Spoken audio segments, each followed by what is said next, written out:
नमस्कार। राजपूत चित्रकला शैली के अंतर्गत आज हम बूंदी चित्रकला शैली की बात करेंगे। राजस्थानी चित्रकला में बूंदी शैली का भी महत्वपूर्ण स्थान है। यहाँ के चित्रकारों ने रंगों के प्रयोग और चित्रांकन में अपनी अद्भुत योग्यता का परिचय दिया।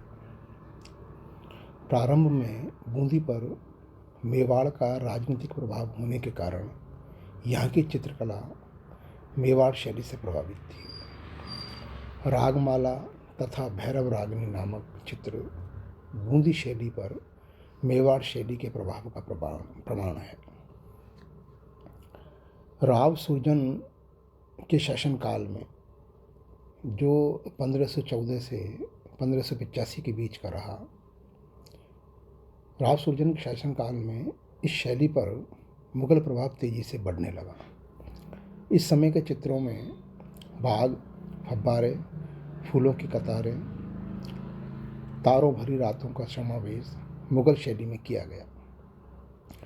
1692 ईस्वी का एक चित्र बसंत रागिनी बूंदी शैली का उत्कृष्ट नमूना है।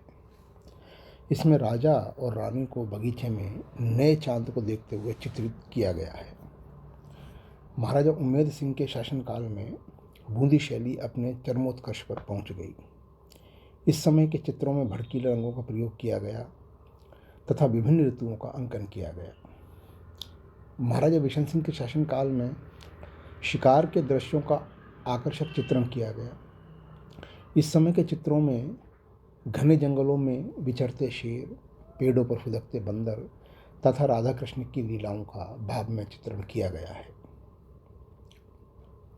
महाराजा उम्मेद सिंह 1739 से 1771 के समय में बूंदी चित्रकला शैली अपनी समृद्धि पर पहुंच गई थी। इस काल में बने चित्र विभिन्न ऋतुओं का प्रदर्शन करते हैं। जैसे वर्षा ऋतु दिखाने के लिए चित्र में काले बादल, झूमते हाथी, नाचते मोर, बहते हुए झरने, पहाड़ों पर घूमते हुए शेरों का अंकन हुआ है।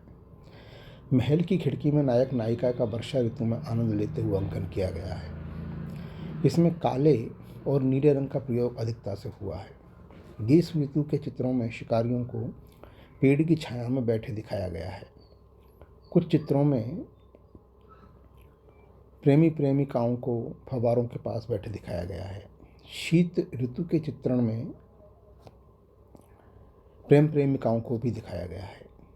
तालाब में कुमुदनी के फूल, जलती हुई आग के पास किसानों का चित्रण हुआ है। इस काल के बनाए गए जो चित्र है वो बेहद कुशलता से बनाए गए हैं, जिनका आधार राधा और कृष्ण है।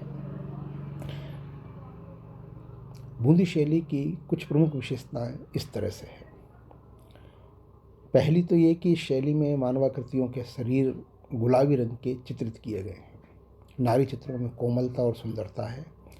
स्त्रियों के चित्रों में तन्वी काया, भावपूर्ण नेत्र, हाश आवा, लंबी नोकदार नाक, गोलाकार मुख और सिर शरीर के अनुपात में छोटे हैं। गालों की गोलाई के लिए आंखों के नीचे तथा नाक के पास छाया का विशेष रूप से प्रयोग किया गया है। इस शैली के पुरुष चित्रों में आकृतियां हष्टपुष्ट चित्रित की गई है तथा उनके चेहरे पर वीरता का भाव अंकित किया गया है। दूसरी इसकी विशेषता है भूदृश्यों का अंकन। चित्रकारों ने आम, पीपल, कदली आदि वृक्षों के उद्यानों, फूलों से लदी हुई बेलों में पशु पक्षियों के चित्र बनाए। नदियों तथा नालों की लहरों को प्रदर्शित करने के लिए नीले धब्बों का प्रयोग, धूल से परिपूर्ण आकाश को दिखाने के लिए नीले भूरे रंग, नारंगी तथा सिंदूरी रंगों के मिश्रण का प्रयोग किया गया है, जो बूंदी की चित्रकला की एक प्रमुख विशेषता है। दक्षिणी चित्रकला की भांति बूंदी के चित्रकारों ने भी रंगों और भूदृश्यों को विशेष महत्व दिया। इन चित्रों की पृष्ठभूमि में वनस्पति से आच्छादित टीले, हरे भरे पहाड़, घनी वनस्पति, चिड़ियाँ, कमल, पानी में तैरती बतखें, मछलियाँ आदि चित्रित की गई। सुनहरे रंग के बादल और इंद्रधनुष का अंकन अत्यंत आकर्षण है। इस शैली की तीसरी विशेषता, इसमें सोने और चांदी के रंगों का अधिक प्रयोग किया गया है। मुख्यतः लाल, नीले, पीले और हरे रंगों का प्रयोग अधिकता में किया गया है। इस शैली के अन्य विशेषताओं में मुगल शैली के अनुरूप स्थापत्य का अंकन किया गया है, जिसमें गुंबदों से युक्त भवन, चबूतरे और बरामदे उल्लेखनीय हैं। इस शैली पर दक्षिण शैली का प्रभाव स्पष्ट दिखाई देता है। रात्रि के दृश्यों का अंकन, आकाश में सफ़ेद बिंदुओं के समान तारों का अंकन, अंगूठी के समान चंद्रमा का अंकन इसी प्रभाव को दर्शाता है। इस शैली के चित्र में प्रमुख घटना चित्र के बाईं ओर चित्रित की गई है। इस शैली में अलंकरण की प्रधानता है। पशु पक्षियों के सुंदर चित्र बनाए गए हैं। इनमें हाथियों के सशक्त, यथार्थ और सजीव चित्र महत्वपूर्ण हैं। स्त्रियों को लहंगा, चोली, ओढ़नी पहने हुए चित्रित किया गया है।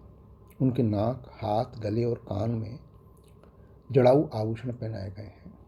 मुगल प्रभाव के कारण पुरुषों को पारदर्शी, घेरदार जामा, चौड़ा पटका पहने हुए चित्रित किया गया है। अटपटी पगड़ी बूंदी शैली की विशेषता है। बूंदी शैली की अन्य विशेषताओं में राग रागनियों का अंकन, नायक नायिका का भेद, बारहमासा, ऋतु वर्णन, कृष्णलीला का अंकन चित्रकारों के प्रिय विषय रहे हैं। इस शैली में अंतःपुर के विलासपूर्ण दृश्यों का प्रचुर मात्रा में अंकन किया गया है। शिकार, राजा की सवारी और उत्सव सहित अनेक सामयिक दृश्य भी चित्रित किए गए हैं। इसके अन्य विशेषताओं में बूंदी के राजमहल, हवेलियाँ यहाँ के भित्ति चित्रों की दृष्टि से महत्वपूर्ण है। बूंदीगढ़ में श्री रंगनाथ मंदिर, शिकार बुरुज में हनुमान मंदिर, रंग बिलास में किलेदारी जी का मंदिर, कोटागढ़, झाला हवेली, बैद्यनाथ जी का मंदिर आदि के भित्ति चित्रों में मथुरा के घाट, बारहमासा और भगवान कृष्ण के विविध रूपों के मनमोहक चित्र बनाए गए। इस शैली के प्रमुख केंद्र बूंदी, कोटा और झालावाड़ है।